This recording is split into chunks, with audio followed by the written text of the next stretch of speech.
Ohm's law, ये बहुत ही important topic है जो कि हर बार एग्ज़ाम में पूछा जाता है। पढ़ते हैं इसको, थोड़ा ध्यान से सुनना है।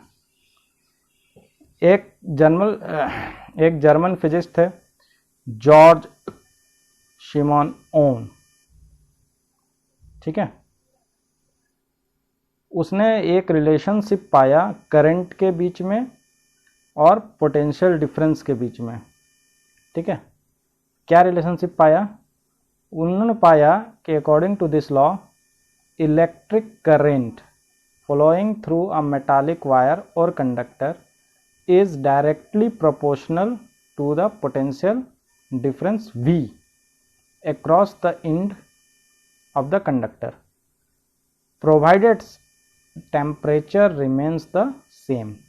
उन्होंने कहा कि जो इलेक्ट्रिक करंट जो कि किसी कंडक्टर के में पास कर रहा है मेटालिक वायर के थ्रू, वो डायरेक्टली प्रोपोर्शनल होता है पोटेंशियल डिफरेंस के across the end of the conductor.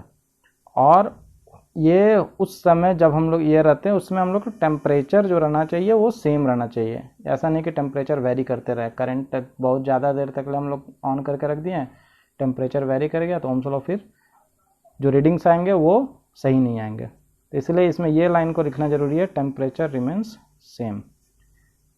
इसका मतलब क्या हुआ? इसका मतलब हो गया V यानी कि potential difference proportional to I, I proportional to V या V proportional to I, same चीज़ है। आगे बढ़ते हैं। अब देखो प्रोपोर्शनल का मतलब क्या होता है? प्रोपोर्शनल का मतलब होता है कि जैसे जैसे हम पोटेंशियल डिफरेंस की वैल्यू बढ़ाते जाएंगे वैसे वैसे करंट की वैल्यू भी बढ़ते जाएगी, या जैसे जैसे हम लोग करंट की वैल्यू बढ़ाते जाएंगे वैसे वैसे पोटेंशियल डिफरेंस की वैल्यू बढ़ाते। इसका मतलब होता है डायरेक्टली प्रोपोर्शनल। डायरेक्टली प्रोपोर्शनल मतलब एक की वैल्यू बढ़ेगी तो दूसरा भी बढ़ेगा, ठीक है। अब हम लोग ये प्रोपोर्शनल साइन हटाने के लिए एक कांस्टेंट लगाते हैं जिसका है R, और इस यहाँ मेरा प्रोपोर्शनल साइन हट गया, यहाँ एक कांस्टेंट लग गया R प्रोपोर्शनल। अब मेरा R क्या है? R is the constant of proportionality and known as the resistance of the conductor, ठीक है। चलिए, तो अब इस जगह से अगर हम लोग रिलेशन निकालें तो हमको निकलेगा कि R की वैल्यू अगर निकालें तो R की वैल्यू क्या होगी? R की वैल्यू होगी V बाई आई, और R मेरा क्या है हम अभी बताएं, R इज़ अ कांस्टेंट, तो R की वैल्यू कांस्टेंट है, यानी कि V बाई आई की जो भी वैल्यू होगी वो कांस्टेंट होगी। यानी कि अगर हम लोग V1 बाई आई1 निकालें, V2 बाई आई2 निकालें या V3 बाई आई3 निकालें, कोई भी निकाले उसकी वैल्यू R ही आएगी और वो कांस्टेंट होगी। एग्जाम्पल के लिए आप यहाँ देख सकते हो, यहाँ पर I की वैल्यू कुछ है तो उसके अगेंस्ट में V की वैल्यू कुछ है, फिर I2 की वैल्यू कुछ है तो V2 की वैल्यू कुछ है। आगे हम लोग एक एग्जाम्पल देख के इसको देखेंगे, ठीक है। अब आता है इस पर एक basic question, name the law which relates the current in the conductor to the potential difference across the end. वो लॉ का नाम बताइए जो रिलेशन बताता है करंट के बीच में और पोटेंशियल डिफरेंस के बीच में। तो भैया करंट के बीच में और पोटेंशियल डिफरेंस के बीच में करंट जो बताता है उसका नाम है ओम्स लॉ। अगला क्वेश्चन लेते हैं, Ohm's law gives a relation between. Ohm's law किसके किसके बीच में रिलेशन देता है? Current and resistance, resistance potential difference, potential difference and electric charge, current and potential difference. तो हम लोग को पता है कि ओम्स लॉ जो है वो इलेक्ट्रिक करंट और पोटेंशियल डिफरेंस के बीच में रिलेशन देता है। और ये कैसे देता है? तो ये डायरेक्टली प्रोपोर्शनल होता है। तो हमारा जो 4 नंबर आंसर होगा वो सही होगा। आगे देते हैं, रेसिस्टेंस। रेसिस्टेंस क्या होता है? रेसिस्टेंस जो होता है वो मेरा कंडक्टर का एक ऑब्स्ट्रक्शन है, इंटरनल प्रॉपर्टी है जो इसको करंट को फ्लो होने से रोकता है, इलेक्ट्रिक करंट को फ्लो होने से रोकता है। विच अपोजेज, अपोजेज मतलब रोकना, opposes the current of the electric current passing through it. तो according to Ohm's law we have V equal to I R. तो R की वैल्यू क्या होगी? पीछे भी निकाला था हमने, V बाई आई। तो रेसिस्टेंस का यहाँ हमको डिफिनीशन मिल जाता है। रेसिस्टेंस में भी डिफाइंड एज द रेशियो, ये रेशियो है, किसके किसका रेशियो है? V का और I का। तो रेसिस्टेंस में भी defined as the ratio of potential difference V across the conductor and to the current following through it.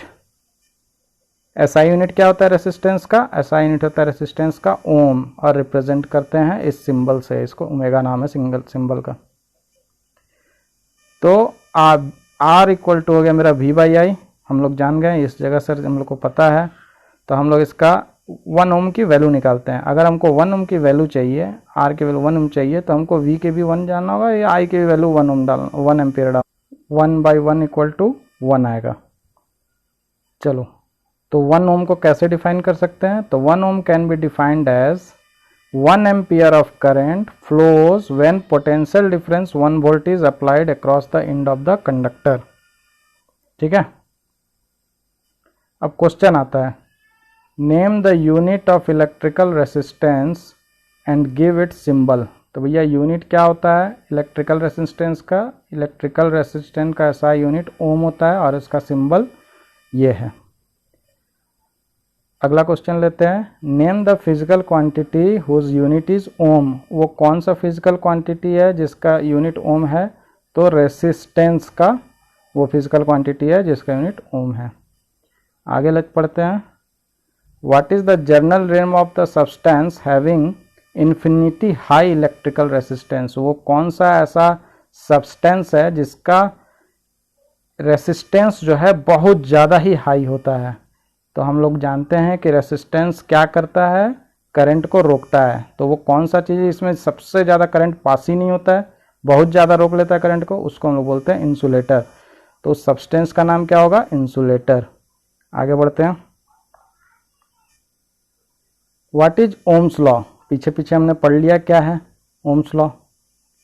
Explain how it is use to define the unit of resistance. इसका use हम लोग unit of resistance निकालने में कैसे करते हैं? तो ये स्टेटमेंट पूरा लिखना है। ठीक है, पूरा।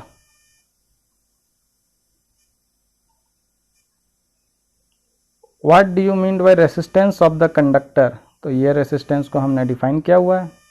ठीक है, right the relation between resistance, potential difference and current. तो ये हमारे पास रेसिस्टेंस, पोटेंशियल डिफरेंस और करंट के बीच में रिलेशन भी है। ठीक है, यहाँ तक पूरा लिख देंगे।